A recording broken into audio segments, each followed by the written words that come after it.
প্ৰথমতে আপোনাৰ ক্ৰিয়েটৰ ষ্টুডিঅ'ত যাব, তাৰপিছত চেনেলত যাই ষ্টেটাছ এণ্ড ফিচাৰ্ছত ক্লিক কৰিব।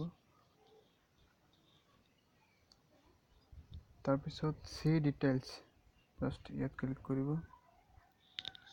ক্লিক কৰাৰ পিছত APL দিছ ডিচিশ্যন জাষ্ট ইয়াত ক্লিক কৰিব।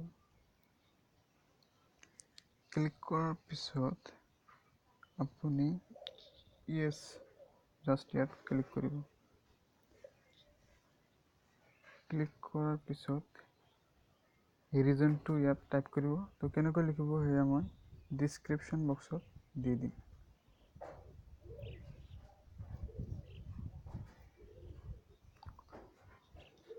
তাৰপিছত APLটো ভিজুৱেল হোৱা নাই, অলপ পিছত ভিজুৱেল হ'ব। তাৰপিছত APLত ক্লিক কৰিব লাগিব।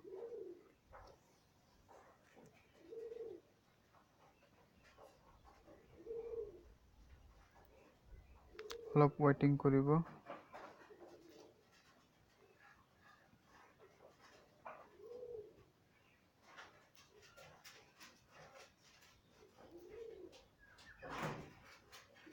তো এতিয়া APLটো ভিজিবল হৈছে। জাষ্ট আপুনি APLত ক্লিক কৰিব।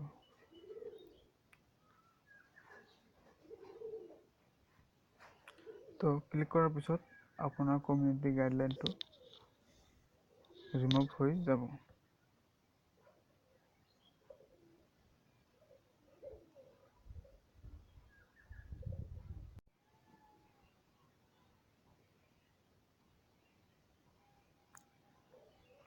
প্ৰথমতে আপোনাৰ ক্ৰিয়েটৰ ষ্টুডিঅ'ত যাব, তাৰপিছত চেনেলত যাই ষ্টেটাছ এণ্ড ফিচাৰ্ছত ক্লিক কৰিব। তাৰপিছত চি ডিটেইলছ জাষ্ট ইয়াত ক্লিক কৰিব। ক্লিক কৰাৰ পিছত APL দিছ ডিচিশ্যন জাষ্ট ইয়াত ক্লিক কৰিব। ক্লিক কৰাৰ পিছত আপুনি ইয়েছ জাষ্ট ইয়াত ক্লিক কৰিব। ক্লিক কৰাৰ পিছত ৰিজনটো ইয়াত টাইপ কৰিব। তো কেনেকৈ লিখিব সেয়া মই ডিছক্ৰিপশ্যন বক্সত